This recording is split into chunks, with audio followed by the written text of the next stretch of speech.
Nicole Palomino. Nicole Palomino. Sí, profesor. Ya, vamos a empezar, Nicole. Ubaki Soto. Ubaki. Buenas noches, profesor. Buenas noches.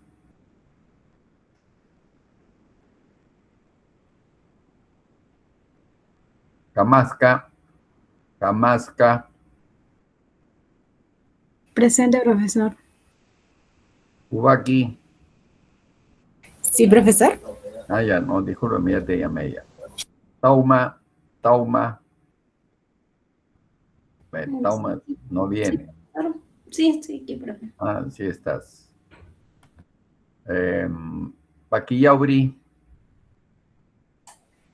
Sí, profesor, buenas noches. Hola. Manuel Quispe. Manuel Quispe. Presente, profesor. Cecilia Aguilar. Presente, profesor. Guarino.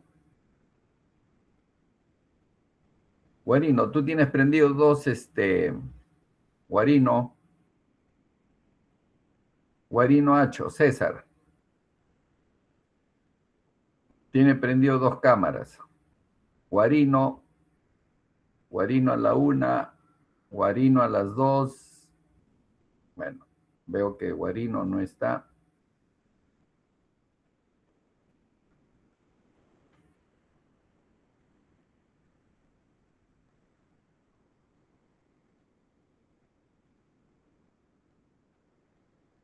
Guarino, estoy llamando a Guarino. Lo voy a quitar, por favor. No está Guarino.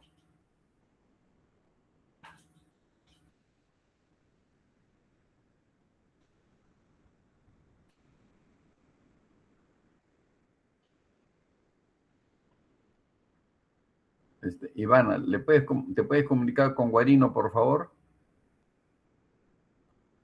Está bien, profesor. Está aquí, no te escuché, Ivana. Ah, ¿me escucha? Me dijo que me comunique con Guarino. Sí, por favor, porque yo lo voy a sacar, porque lo estoy llamando y no está. Está bien, profesor. Ahorita trato de comunicarme. Por favor.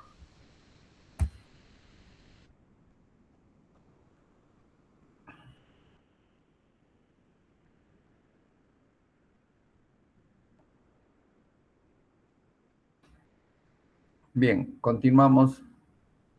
Si Guarino no contesta, yo lo saco de la clase, por si acaso.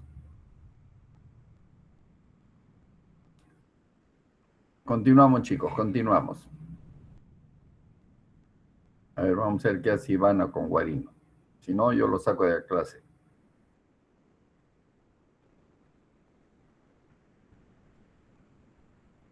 Bien, mencionábamos de políticas impositivas, estábamos mencionando, además de externalidades negativas, estábamos hablando de las fallas de mercado. Se puede decir muchas cosas sobre las externalidades negativas, positivas, las fallas del mercado, ¿correcto? Y hay algo muy importante cuando uno habla de fallas del mercado. Si yo estoy tratando de mostrarles a ustedes el rol del Estado, voy a ponerles algunos ejemplos a ustedes de, por ejemplo, en la minería. La minería principalmente da externalidades negativas. ¿Y cuál es el problema? Porque uno tiene que analizarlo desde ese punto de vista. El sector es la minería. La falla del mercado es externalidad negativa. ¿Cuál es el problema? La contaminación y daños sociales no asumidos por la empresa. Un ejemplo es los derrames mineros y los pasivos ambientales. Y acá viene el ejemplo, la importancia del rol del Estado. El Estado tiene que regular, tiene que fiscalizar. ¿Quién es el ente fiscalizador? Chicos, ¿alguno de ustedes sabe quién o qué entidad es el ente fiscalizador para este tema de externalidades negativas o de contaminación? ¿Me lo pueden decir, por favor? Chicos. A ver, La entidad de OEFA. correcto, muy bien, Guamán. Muy bien, muy bien. La OEFA. ¿Se dan cuenta? La OEFA es la entidad que juega ese rol de Estado. Entonces, existe una falla del mercado. ¿En qué sector? Minería y ambiente. ¿Cuál es el problema? Contaminación y daños sociales no asumidos por la empresa. Ejemplos, en el Perú, derrames mineros y pasivos ambientales, que lo tenemos en cientos de lugares acá en el Perú. ¿Cuál es el rol del Estado entonces? La regulación. ¿Y quién fiscaliza? OEFA. Por supuesto que nosotros también podemos exigir a la empresa que haga estudios de impacto ambiental y las famosas remediaciones. Eso es lo que hace eso es lo que hace el Estado. Y eso es el rol del Estado. Por ejemplo, ¿qué pasa en la Amazonía? En la Amazonía también hay fallas de mercado, que son externalidades negativas. ¿Cuál es el problema que se ha observado? La deforestación y la pérdida de biodiversidad. ¿Cuál es el ejemplo en el Perú realmente? La tala ilegal y el cambio de uso de suelo. ¿Cuál es el rol del Estado ante estos hechos? Es el control forestal y de áreas protegidas. Y ahí hay una entidad que se encarga de hacer estas cosas. Antes se llamaba INREN, ahora tiene otro nombre. ¿Correcto? Entonces, también el Estado tiene que intervenir acá. ¿Por qué? Porque esta es una falla de mercado también, que es una externalidad negativa por la tala ilegal, el cambio de uso de suelos. En educación, hay externalidades positivas. Pero, ¿qué es lo que pasa? La inversión privada es muy baja. Ese es un problema observado. Un ejemplo en el Perú, baja cobertura en zonas rurales, por ejemplo. ¿Cuál es el rol del Estado? La educación pública y becas. Y si hablamos del sector en lo que corresponde a agua y electricidad, ahí hay un monopolio natural, ustedes muy bien lo saben, más en el agua. ¿Cuál es el problema observado? El riesgo de abuso de precios. Ejemplo en el Perú, respecto al agua, servicios con una sola red. ¿Cuál es el rol del Estado? La regulación. ¿Quiénes? La SUNAS y OSINARMIN. SUNAS, que corresponde al agua, y OSINARMIN, que le corresponde a la electricidad. En el trabajo, también hay fallas de mercado, por si acaso. El poder de mercado e información imperfecta, que lo han estudiado ustedes con el profesor Miguel Alcántara, la información imperfecta, en teoría de la información. ¿Por qué? ¿Cuál es el problema observado? Informalidad y bajos salarios. Ejemplo en el Perú, el empleo precario. El rol del Estado. ¿Quién es la entidad que ve ese tema? SUNAFIL. ¿Ven? SUNAFIL se encarga de eso. Entonces, ese es el rol del Estado. Le estoy poniendo ejemplos de fallas de mercados en nuestro país, ya que es un tema de hoy día, es el rol del Estado. Entonces, vean ustedes cómo estamos analizando algunos sectores, estamos observando las fallas de mercado principalmente, estamos viendo cuál es el problema que se ha observado, el ejemplo acá en el Perú y el rol del Estado por medio de sus instituciones. Y así puedo hablar del área de salud también, del sector salud, porque en el sector salud hay una información imperfecta y es un bien público. ¿Cuál es el problema observado? El desigual acceso y calidad del servicio. En especial, ¿en qué lugar en especial?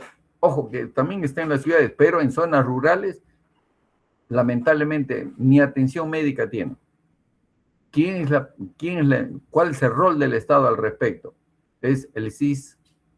El CIS es muy conocido. Los hospitales públicos, la vacunación, ese es el rol del Estado respecto a este tema de desigual acceso y de calidad de servicios en el sector salud. Entonces, muchas veces en el curso de política económica no le damos la importancia de lo que estamos hablando, el rol del Estado. El rol del Estado, y nosotros somos los objetos, ¿no? Los sujetos de que el rol del Estado juega una importancia crucial para todas las cosas que estamos hablando. Si, por ejemplo, hablamos del sistema financiero, la falla del mercado es una información asimétrica dentro del sistema financiero. ¿Cuál es el problema observado? Los créditos son caros y hay mucha exclusión financiera en muchas personas. ¿Cuál es el ejemplo en el Perú? Los microcréditos de altos costos. ¿Quién es el que tiene que regular? ¿Quién es el que tiene que ver? ¿Cuál es el rol del Estado acá? En la Superintendencia de Banca y Seguros, por ejemplo, ¿ven? Ese es el rol del Estado. Y si queremos hablar de seguridad, acuérdense ustedes que la seguridad es un bien público. Esa es una falla del mercado. Y la seguridad es un bien público puro todavía. Pero ¿cuál es el problema? Que el mercado no la provee. Un ejemplo en el Perú, la delincuencia. La delincuencia. Rol del Estado, es decir, ¿quién es el ente que tiene que ver estas cosas? Ya dentro del rol del Estado. La policía y el Ministerio de Justicia. ¿Ven? Ahí tienen ustedes el rol del Estado.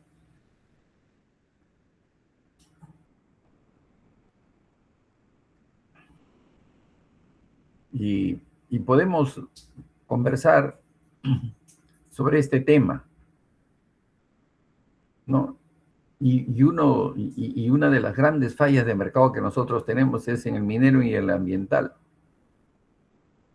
Ahí, en este minero y ambiental, predominan definitivamente las externalidades negativas.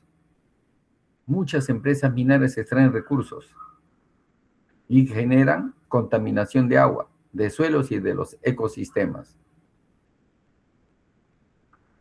Y ellos ni siquiera internalizan sus costos sociales respecto a estas contaminaciones o estas externalidades negativas que están provocando.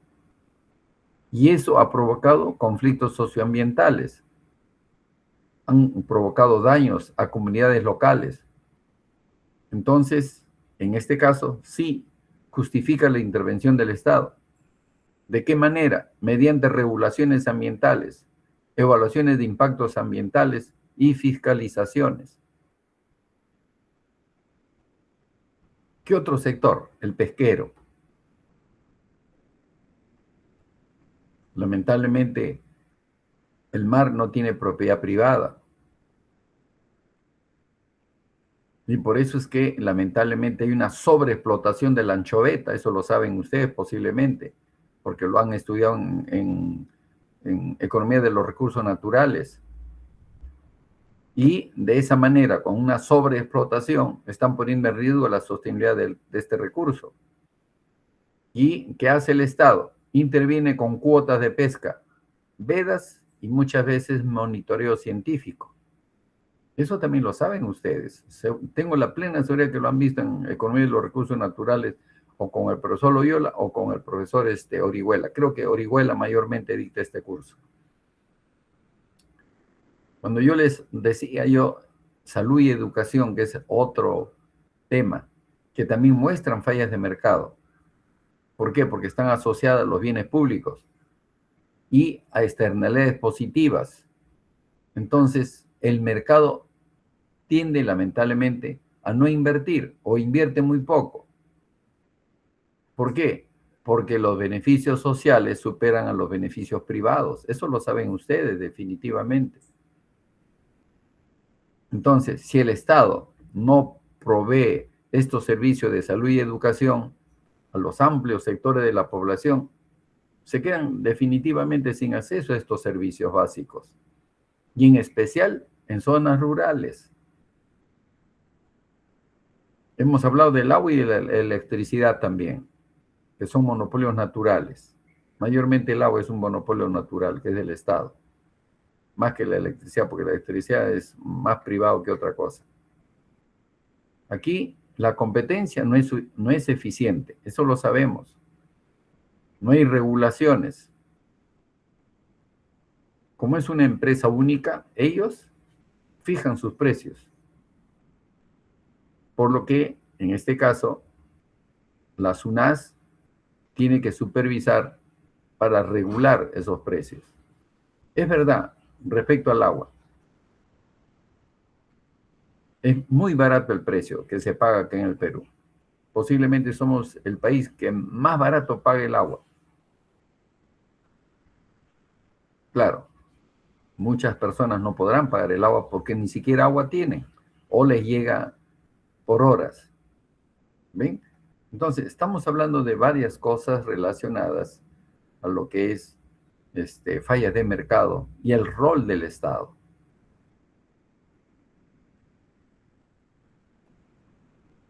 Entonces, ustedes muy bien saben que estas fallas de mercado y que tienen que ver con política económica y que tienen que ver con el rol del Estado,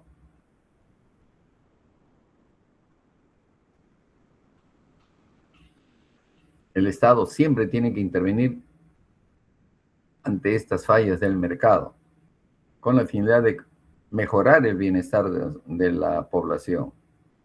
Por eso que tiene que aplicar regulaciones, algunos impuestos correctivos, etcétera, ¿no?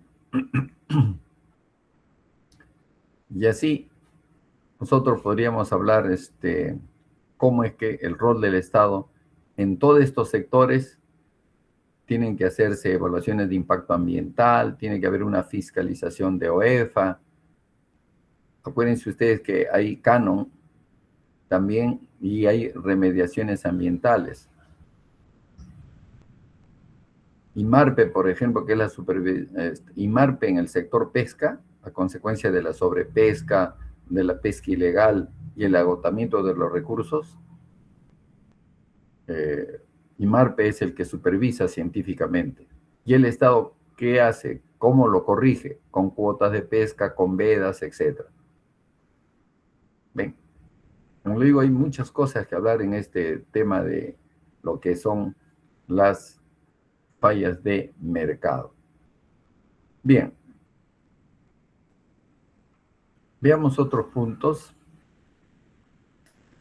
Y vamos a resumir este tema que hemos estado hablando de esta primera parte. En resumen, según fundamente ojo que estamos hablando de microeconomía, nomás hemos hablado. En resumen, según un fundamento de la teoría microeconómica, el Estado puede jugar un rol muy importante para el correcto funcionamiento del mercado en la asignación de recursos mediante la prestación o financiamiento de los llamados bienes públicos: defensa, justicia, investigación básica, salud preventiva, educación, etc. Mediante política de subsidios, impuestos y regulaciones. No se debe confundir el sistema de regulación para el óptimo funcionamiento del mercado con el llamado reglamentarismo normativo. Son dos cosas diferentes.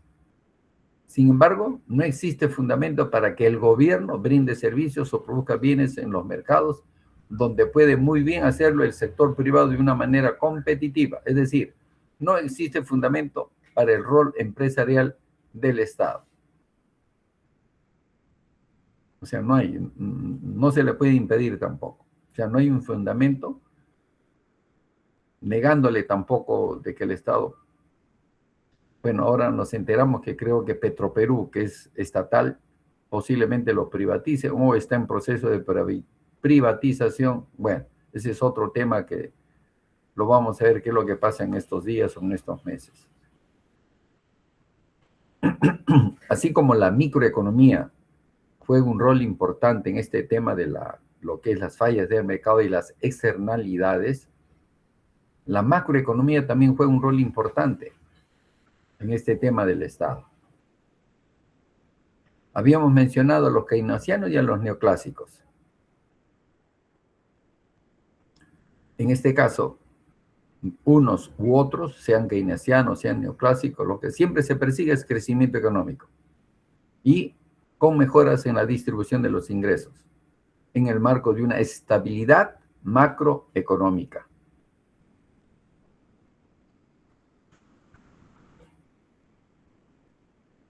Entonces, ambos siempre quieren objetivos. Es menos controvertido respecto a los instrumentos que se posee para lograr el crecimiento económico y la mejor distribución de los ingresos. Por ejemplo, con un proceso de crecimiento económico y la mejora en la distribución de los ingresos, es decir, mejorando el ingreso de la población, sino también esto va a lograr que aumente el nivel de empleo y el descenso de la pobreza. Se había mencionado que en un contexto de estabilidad macroeconómica, los agentes asignan mucho más eficientemente sus recursos. Claro, y si hay una estabilidad y la economía tiene bajas tasas de inflación, y eso es bueno, y si el sector externo es, por medio de la balanza de pago, por medio de la balanza comercial, es relativamente equilibrado, eso es bueno también. Entonces, el crecimiento económico tiene que ver con el incremento sostenido del nivel de la producción, por lo que el Estado debe coadyuvar al logro de ese objetivo. Mientras más producción, mejor para el país, porque de esa manera vamos a superar la barrera del 3, 4%. Tenemos que superar el 5% del Producto Bruto Interno para que tengamos bienestar y que los recursos que lleguen sirvan para reducir la pobreza. Ya antes hemos explicado de estos temas también. Bueno, ustedes han llevado el curso de teoría del crecimiento, seguramente han visto todos los modelos habidos y por haber. Posiblemente la última parte de que ustedes vieron fue los crecimientos endógenos de primera generación, de segunda generación. Vieron también cómo la investigación, cómo el capital humano, cómo la inversión logra de que haya crecimiento económico en los países, la importancia de la investigación, la importancia del capital humano, la importancia de las instituciones. El premio Nobel en el año 93 justamente ganó el premio Nobel. ¿Por qué? Porque él habló de la importancia de las instituciones.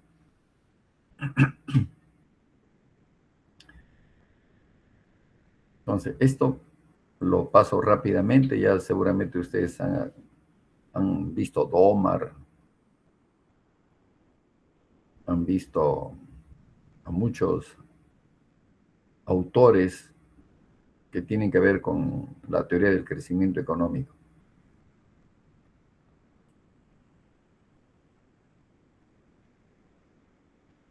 Por ejemplo, dice en este tema de lo que es la macroeconomía, la estabilidad macroeconómica está relacionada al manejo de los instrumentos de política. Política fiscal, política monetaria, política cambiaria y política comercial. Y la pregunta que nos hacemos es, ¿cómo y con qué intensidad deben ser utilizados tales instrumentos? Acuérdense ustedes que de lo que es la política fiscal, los instrumentos son los impuestos, los subsidios, el gasto de gobierno. En la política monetaria, los instrumentos es el encaje, la tasa de interés de referencia. En la política cambiaria juega un rol importante el Banco Central de Reserva. En la política monetaria también juega un rol importante el Banco Central de Reserva. Y la política comercial, que está relacionada con nuestra balanza de pagos, ¿no? Y otros temas, por ejemplo, cuando hablamos de política comercial, los tratados de libre comercio, que es lo que hemos firmado con muchos países.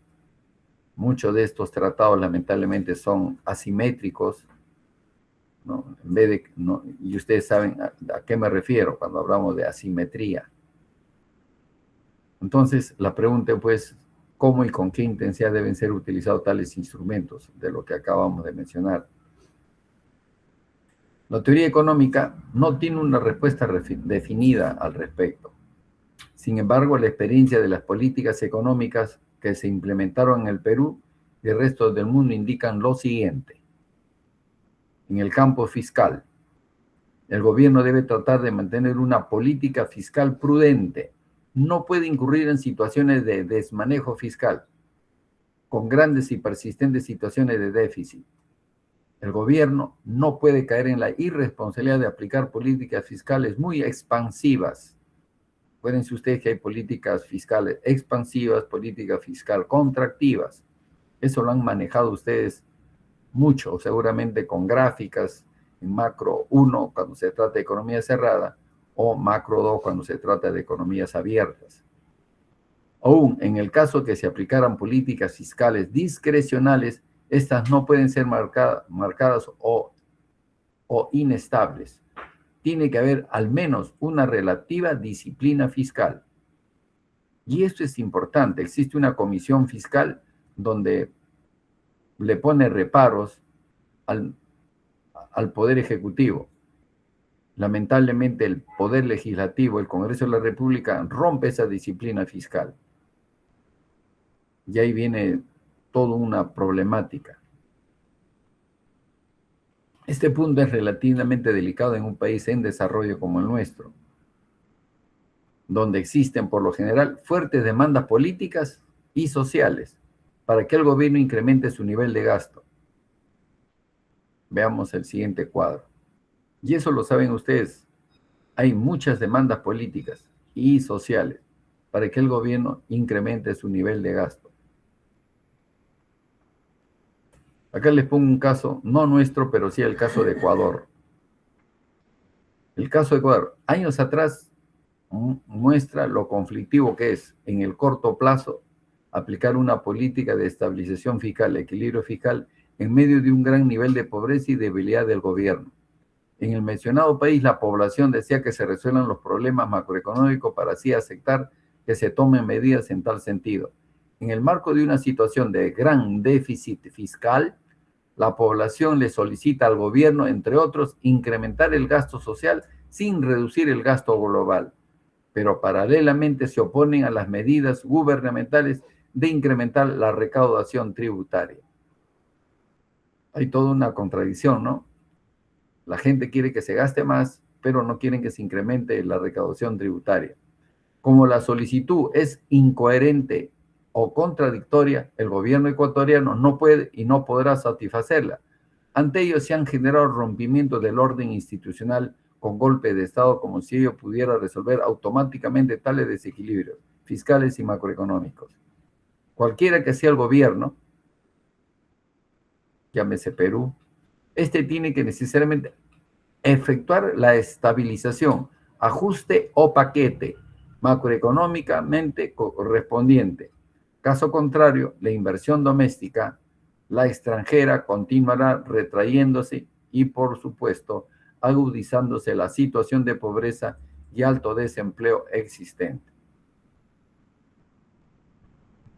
Hubo una época que en Ecuador han habido golpes de Estado continuos, golpes de Estado, no como que acá que te sacan al presidente e ingresas, no, allá han habido golpes de Estado. La población salía, cambiaban a un presidente, salía la población, cambiaban a otro y cosas por el estilo. Bueno, el Ecuador ahorita tiene problemas también muy, muy fuertes en lo que es inseguridad ciudadana. Está peor que nosotros. Y lo más importante respecto a esto de inseguridad ciudadana es que el Estado peruano sepa cumplir su rol de Estado. Y el gobierno también, porque el gobierno también tiene su rol que le corresponde. El Congreso de la República también tiene su rol que le corresponde.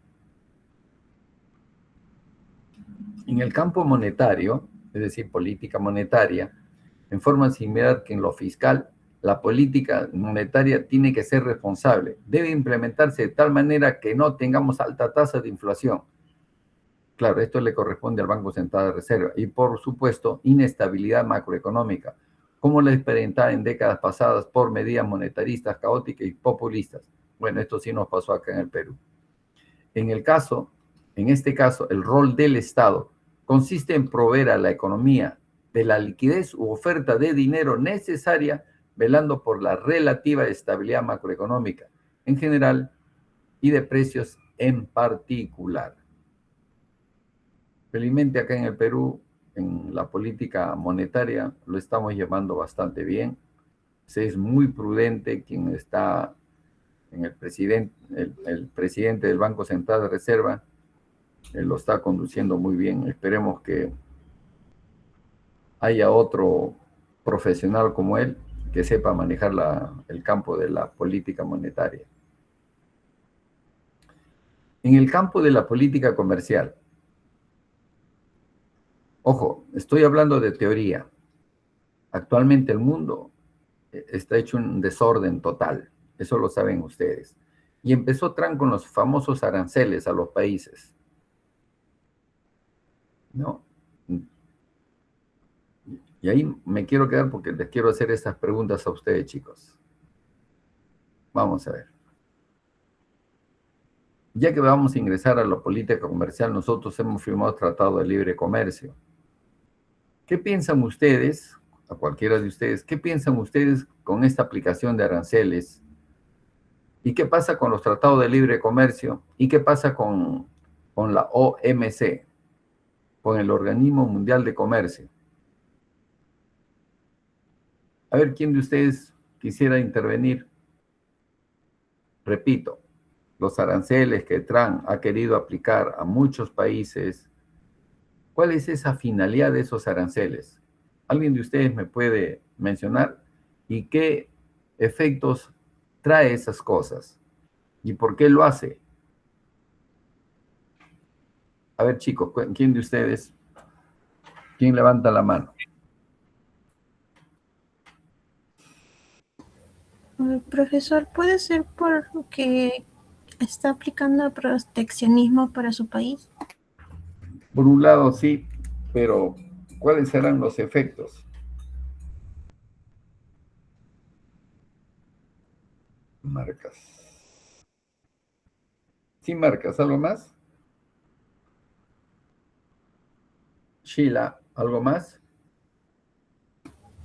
Pues si pone aranceles sería más caro, o sea, importar sería más caro, o sea, logra su objetivo de proteccionismo, pero si quisieran, a la larga no sería más caro importar, bueno, en ese país, cosas de fuera. A ver, ¿tú qué dices, Tufino?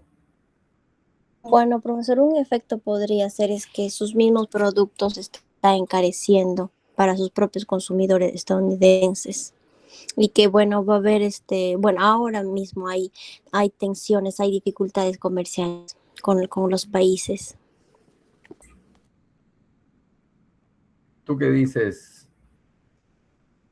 Aguirre, ¿no? Cielo Aguirre, Laura. Sí, bueno, sobre los efectos, de la parte negativa, los precios para los consumidores se incrementarían. En parte también podría aumentar lo que es la inflación. Y las empresas que usan insumos importados pierden cierta competitividad.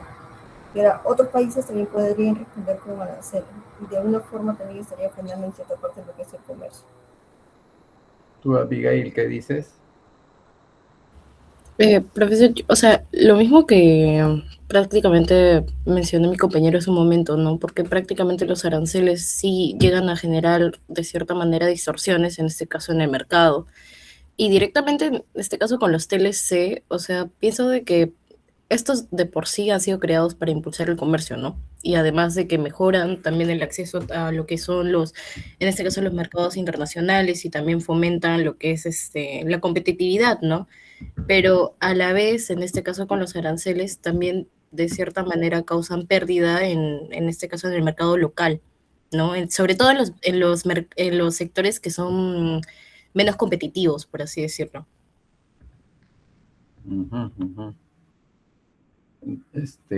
Tratando de resumir, estos aranceles generan, por un lado, algo de proteccionismo, como algunos lo han mencionado.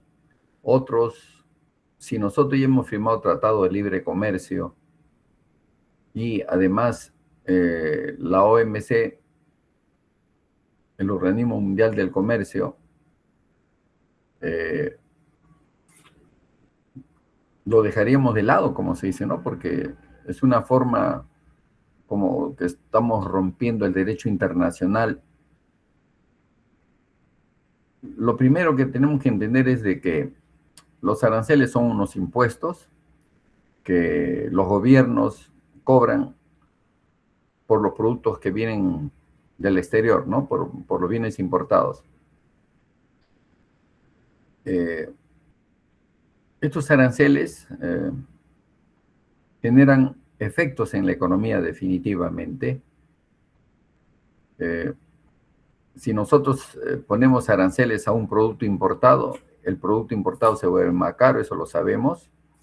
Los consumidores pagan un mayor precio, ya precios más altos. Se supone que el Perú, si pongo como ejemplo el Perú, dejaríamos de mandar productos importados, o sea, disminuiría la cantidad de demanda de productos importados.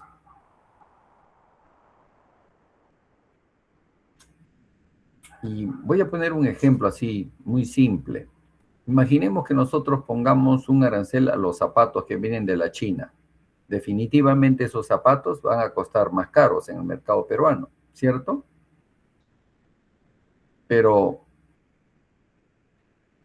alguno de ustedes dijo lo siguiente, que lo que tratan es de proteger la industria nacional. Y a eso se le llama proteccionismo, que lo acaban de mencionar ustedes. Estos aranceles, se supone, lo que buscan es favorecer a los productores locales frente a una competencia extranjera. Es decir, esto va a permitir que las industrias nacionales se fortalezcan y crezcan sin tener competencia. Entonces, hay efectos positivos, más producción local, más empleos en ciertos sectores que se están protegiendo por medio de estos aranceles. Pero también hay un riesgo, hay que tener cuidado. Hay menor eficiencia, hay menos innovación. ¿Por qué? Porque como no hay competencia, inclusive hasta podemos bajar la calidad de los productos. Y eso puede provocar también precios más altos para los consumidores. Porque como ya no tenemos competencia con los productos que vienen del exterior a consecuencia de esta protección, es decir, a consecuencia que estamos poniendo aranceles, pero ojo, cuando nosotros hemos firmado los tratados de libre comercio, en estos tratados lo que se decía es que de acá a 5, 10 o 15 años, los aranceles iban a ser cero. ¿Me entienden? Entonces yo digo, yo hago la pregunta nuevamente. Si los aranceles van a ser cero, ¿estamos preparados para la competencia de los productos que vienen del exterior? Esa es la pregunta que les hago. A ver, ¿quién me contesta? Repito, ¿estamos preparados para competir con los productos que vienen del extranjero si es que nosotros no hemos mejorado nuestras capacidades? Eso podría perjudicarnos más aún. A ver, levantó la mano Guamán Carrasco, creo. Sí, profesor. Sí. Podría decirse que todavía nuestro país no está preparado para una globalización económica porque es un país netamente extractivo y exportador.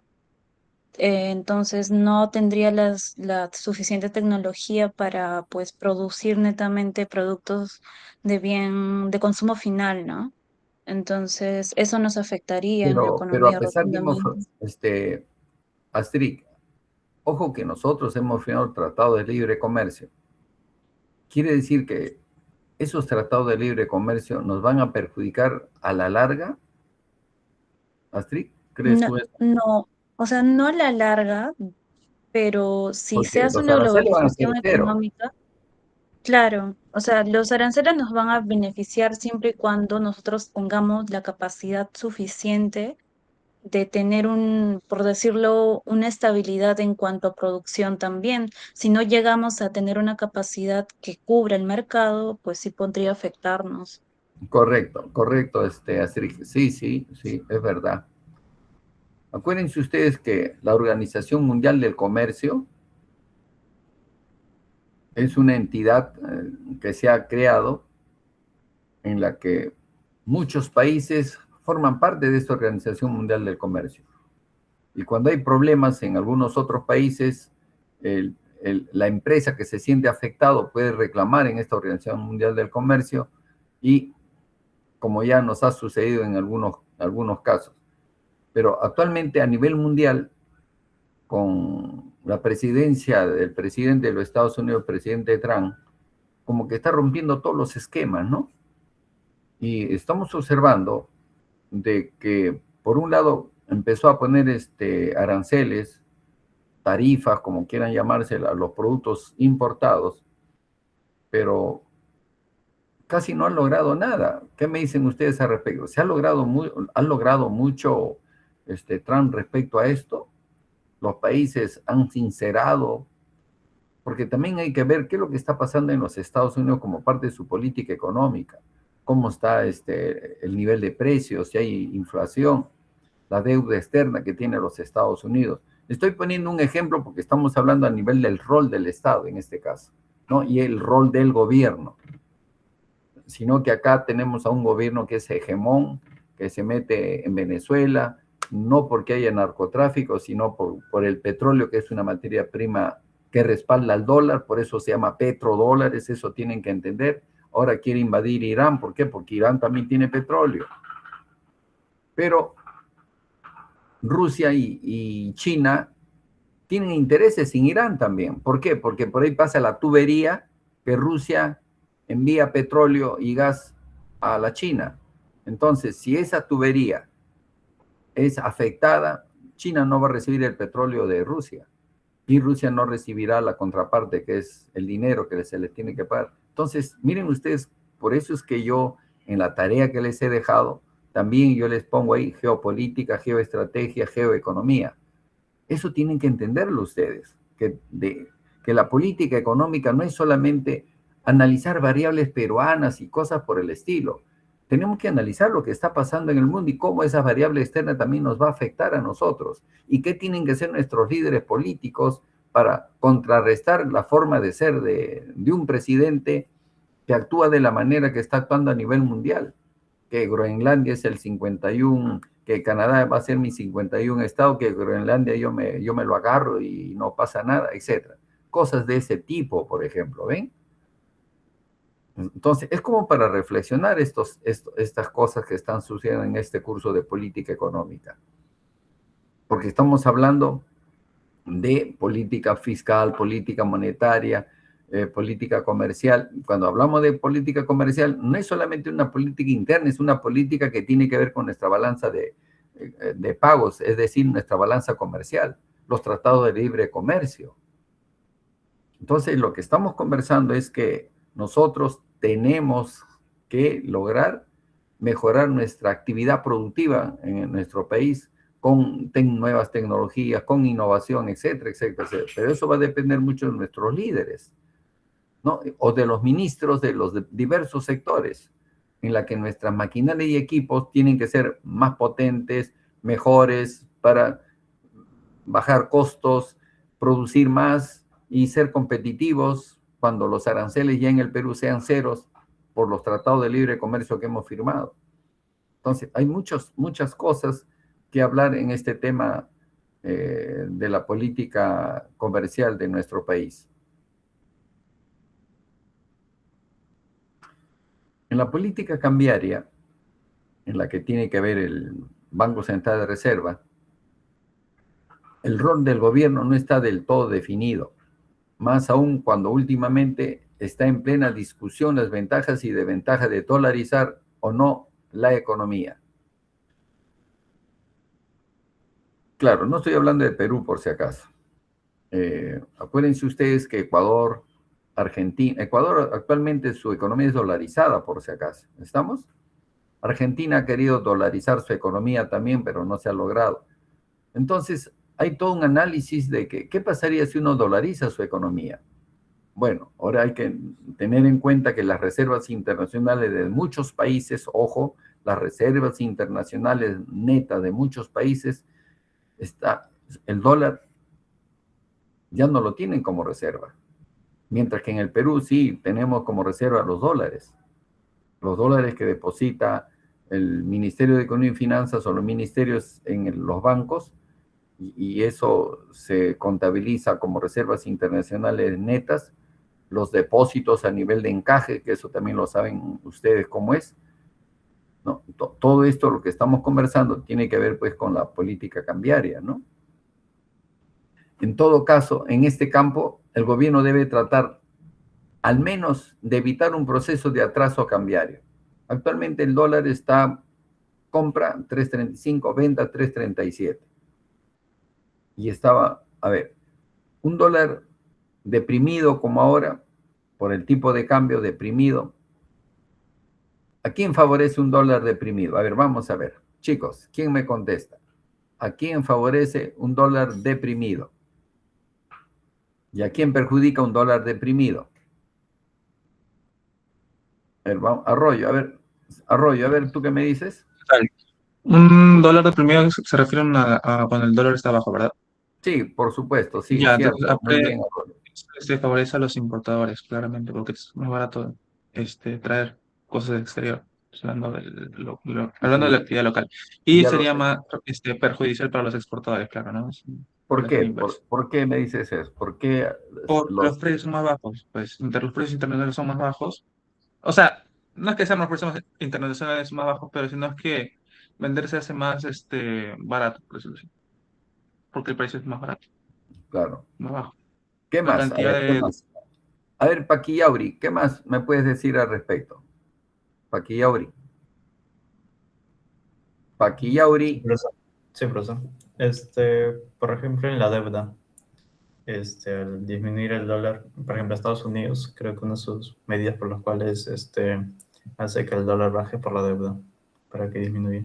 ya, y en el caso de Perú, Paquillauri, un dólar Bueno, bajo, ¿a quién beneficia y a quién perjudica? aparte de los importadores, exportadores, por eso en los préstamos que se hacen. Claro, suponte que tú tengas una deuda en dólares. Ujú. ¿Te beneficia o te perjudica? Me beneficia, obviamente, porque tengo una Correcto. ¿Y qué deuda. pasaría si tú tienes tu dinero en el AFP en dólares?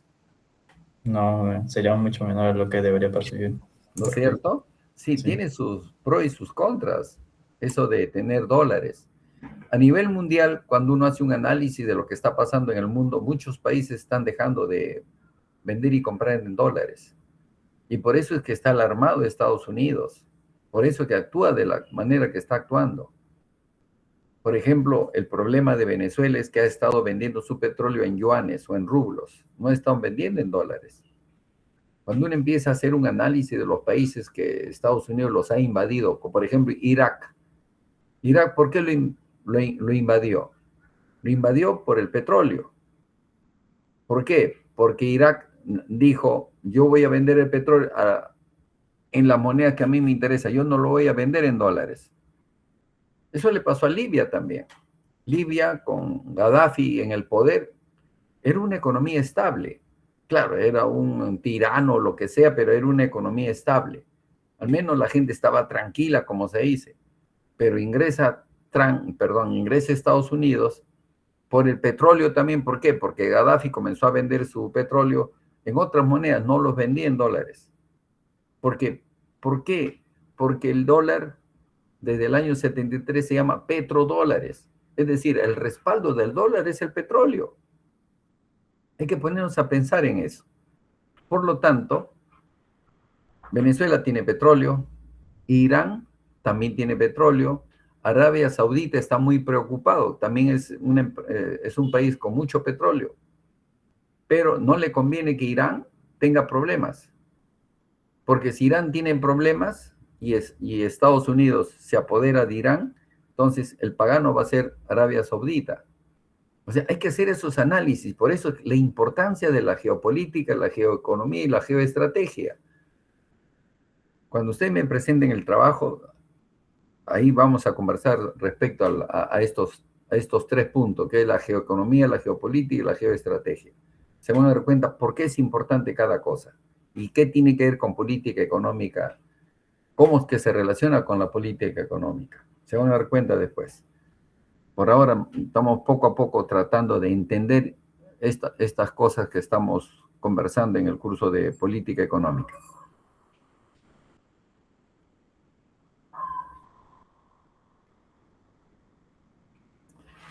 Para terminar, y en resumen, en el objetivo de mejorar la eficiencia económica, el gobierno debe abocarse a la búsqueda del crecimiento económico con mejora en la distribución del ingreso y al logro de la estabilidad macroeconómica necesaria mediante el manejo disciplinado y responsable de las políticas fiscales y monetarias. El gobierno debe intervenir activamente y de una manera visionaria, para eso tenemos el Plan Nacional de Desarrollo al 2050, y estratégica en el campo de la educación, la salud y la investigación. Lamentablemente en nuestro querido país, el Congreso de la República sigue creando universidades y esas universidades no tienen fondos suficientes. Acaban de crear, creo, una universidad en Patá, si no me equivoco. En Patá se han creado una universidad. Un país no se desarrolla porque tenga muchas universidades. Un país se desarrolla teniendo universidades, pero de primer nivel y con presupuesto. Por lo que, finalmente, el aspecto del desarrollo institucional también debe ser promovido por el gobierno. Y ahí nos quedamos. En la próxima clase, que es la próxima semana, vamos a hablar del rol del gobierno, pero antes de hablar del rol del Estado en su función institucional, vamos a conocer otros temas. Vamos a hablar de políticas públicas, vamos a hablar de la administración pública, vamos a hablar de la gestión pública para entender un poco la función institucional del rol del Estado. Bien, chicos, ahí lo vamos a dejar. Voy a dejar de presentar y de compartir el PPT y les deseo un fin de semana adecuado y ahí tienen ustedes bastante chamba que hacer. Son 8 preguntas de la tarea. Sí, dime, Guarín. Antes me había estado llamando. Pasa que había salido una hora antes a mi trabajo y con esto del paro me habían dicho que salga una hora antes. Sí, pero ya hablaste con Ivana, ¿no es cierto? Sí. Es que no me hacías caso, es que tú estabas prendido con dos, ¿no? Uno con celular y el otro, no sé si era otro celular o otra laptop. Sí, uno era mi laptop y uno en el celular que salió ahora. Y por eso es que yo vi 2 guarinos, pues. Debe haber uno solo, porque si no yo contabilizo mal acá. Tienes que tener cuidado en eso, guarino, ¿ya? Ya, profesor. Profesor, disculpe, buenas noches. Sí. Dime, Luis Fernando. ¿Qué tal? Sobre la tarea en el Moodle creo que no se ha habilitado para poder subirla. Sí. ¿O lo va a habilitar recién? No, escúchame. Está habilitado para que ustedes lo suban el día 18. ¿Por qué no lo revisas? Mire, les voy a mostrar un ratito, les voy a mostrar el Moodle, ya un ratito. ¿Lo están viendo? ¿Están viendo, chicos? Acá dice, tarea, conceptos relacionados a política económica. Y ahí están los 8 conceptos. Control de lectura, este es lo que de hoy día. ¿Correcto? Este es el control de lectura. El control de lectura y lo que me han dejado para el control de lectura. Acá dice, conceptos relacionados a política económica. Y acá están las 5, bueno, veo que acá aparecen, no, estos son los criterios de rúbrica. El trabajo de ustedes debe ser claro y preciso. Las respuestas deben ser claras, concisas y precisas en la definición de conceptos y explicaciones. Profundidad. La respuesta debe demostrar un entendimiento profundo del tema, incluyendo detalles relevantes. Estructura. La respuesta debe estar bien organizada, con una introducción, desarrollo y conclusión. Ejemplos o referencias. Cuando sea pertinente, la respuesta debe incluir ejemplos, casos prácticos o referencias teóricas. Relación con la política económica. La respuesta debe mostrar cómo el tema se relaciona con la política económica si se aplica. Entonces, acá es que tienen que dejar ustedes la tarea, acá. Acá está. ¿Está bien? Silva. Sí, profesor, ya justo lo he revisado. Ya, por favor, ahí está todo. Cualquier duda, Ivana, tú me dices, por favor, si es que algo no está para yo poner. Entonces, ustedes tienen que responder las 8 preguntas que están acá. Estas son las 8 preguntas y yo voy a calificar, por eso se llama rúbrica de evaluación de esta tarea, con estos 5 criterios. Con estos 5 criterios. Bien, chicos, creo que por hoy día hemos hecho muchas cosas y dejo de compartir el documento y nos despedimos hasta el día lunes 19 y el día domingo 18. Ustedes tienen que haber presentado sus trabajos para yo revisarlo el lunes en la mañana. Bien, chicos, buenas noches con todos ustedes. Muchas gracias, profesor. Buenas noches. Gracias, profesor. Chao, chao, chao, chao.